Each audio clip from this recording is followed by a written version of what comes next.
નમસ્કાર દર્શક મિત્રો, જનરપન ન્યૂઝમાં આપનું સ્વાગત છે। હું છું આપણો મિત્ર કંચન પરમાર। આવો સાંભળીએ આજના મુખ્ય સમાચાર।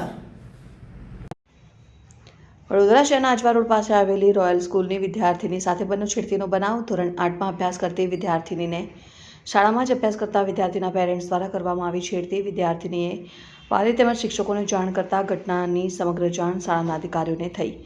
છેડતી કરતા વ્યક્તિને સ્કૂલની બહારના ભાગે લોકો દ્વારા માર મારવામાં આવ્યો। એક અઠવાડિયાથી વ્યક્તિ શાળામાં અભ્યાસ કરતી વિદ્યાર્થીની પાછળ જતો હતો એવો વિદ્યાર્થીનીએ ગંભીર આક્ષેપ કર્યો। ये बच्चों को स्कूल में आते हैं, वहाँ पढ़ाते हैं, बच्चों को छेड़ते हैं। और इधर सभी गार्जियन लोग बैठे हैं, इधर सब गार्जियन है, स्कूल में आते सभी के बच्चे पढ़ते हैं और स्कूल में आके ये सब छेड़खानी करते हैं। कौन है आदमी? कौन है ये आदमी इधर का ही कोई ये डेयरी का काम करता है। हाँ, स्कूल का आदमी है? स्कूल का आदमी नहीं है, ये बाहर का स्कूल में इसके बच्चे पढ़ते हैं। हाँ, तो ये बाहर के बच्चों को छेड़ता है, स्कूल के बच्चों को छेड़ता है। स्कूल में आके बनाव क्या हुआ था? मतलब कौन सी कोई लड़की 10 साल की लड़की है, उसके पीछा कर रहा है 15 दिन से, और कल उसको पर्ची में लिख के नंबर डाल रहा है, उसको छेड़ने की कोशिश कर रहा है। इसका बच्चे की छुट्टी जल्दी होती है, फिर भी वो लड़की को देखने के लिए खड़ा रहता है। जब तक लड़की सोसाइटी में नहीं घुसी उसका पीछा करता है। सोसाइटी 10 साल की लड़की का पीछा करता है। क्या बोलते हैं स्कूल वाले? क्या बोलते हैं? स्कूल को आज संज्ञान दिया, स्कूल को, तो स्कूल वालों ने अभी कार्रवाई की है। तो इसको मारा गया है, तो मतलब क्या चीज़ हुई है? क्या हुई? अभी एक्सेप्ट नहीं करा, बोला मैंने कुछ किया ही नहीं। इसका लड़का है छोटा, वो एक्सेप्ट कर रहा है, गलती स्वीकार कर रहा है कि मेरा बाप 15 दिन से पीछा कर रहा है। तुम्हारा नाम क्या है? मेरा नाम महेश है। आप कहाँ रहते हो? વાત એવી છે કે જે વિદ્યાર્થીની મારી સ્કૂલમાંથી છૂટીને બહાર જતી હતી તો બીજા એક છોકરાના પેરેન્ટ જેને લેવા આવતા હતા એટલે છોકરીને એવું લાગ્યું કે આ પેરેન્ટ એને ફોલો કરે છે અને વારંવાર એની સામે જુએ છે અને છેલ્લે છોકરીએ અમને કમ્પ્લેન નહોતી કરી, છોકરીએ વાલીને ડાયરેક્ટ કમ્પ્લેન કરી।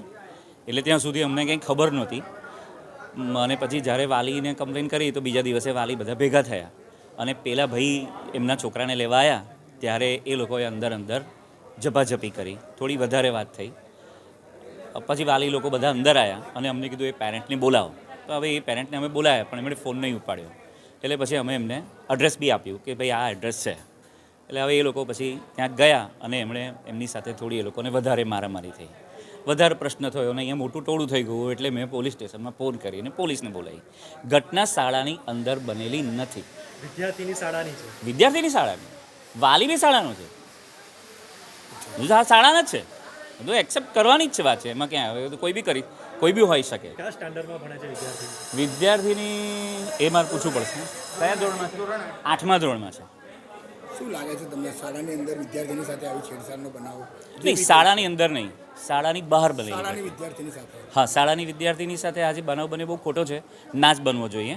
કારણ કે પેરેન્ટ્સ બધા લેવા માટે બહાર ભેગા થતા હોય તો દરેકને પોતાના બચ્ચાઓ માટે સારું હોવું જોઈએ કે પોતપોતાના બાળકોને એ લોકો એકબીજાને ઉલટું રિસ્પેક્ટ આપે, ઉલટું બીજા કોઈ ખરાબ કામ કરતા હોય તો અટકાવે। એટલે આ જો ઘટના ખરેખર બની હોય તો અમારું બી 0 ટોલરન્સની નીતિ છે।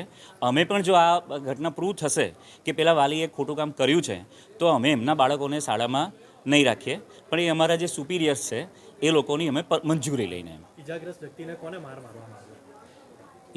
વ્યક્તિને કોણે માર્યો એમને નથી ખબર, કારણ કે એમના ઘરેથી પછી અહીંયા આગળ લઈને આવ્યા ત્યારે તો અમે એમને ઈજા થયેલા જ જોયા હતા, એ અમને નથી ખબર। એમનો એવો આક્ષેપ છે કે બાળકીને ઘણા વખતથી ફોલો કરે છે અને એને કે ચિઠ્ઠીમાં કે મોબાઈલ નંબર પણ આપ્યો, આવો એમનો આક્ષેપ છે? હા, એવો આક્ષેપ એમણે મને પણ કર્યો અને એવું એમણે મને લેખિતમાં બી આપ્યું છે।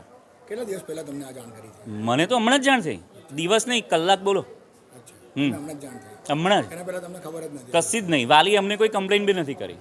ઇવન વાલીએ જો પહેલાં કમ્પ્લેન કરી હોત તો અમે ક્યારનું એના પર એક્શન લઈ લીધું હોત। આ ગંભીર બાબત કેટલી ગંભીર સમજો તમે? મને તો બહુ જ ગંભીર લાગે છે। શું પગલાં લેશો? કહું છું ને, કાયદાની એમાં રહીને અમારાથી જે પગલાં લઈ શકાતા હોય તે અમે લઈશું, કારણ કે અમે પોલીસ કે પ્રશાસન તો અમે છીએ નહીં। સંસ્થાકીય દ્રષ્ટિએ અમે એ વાલીને એવું કહી શકીએ કે તમે તમારા બાળકને લેવા ના આવતા, કે જેથી કરીને બીજાને પ્રોબ્લેમ થાય।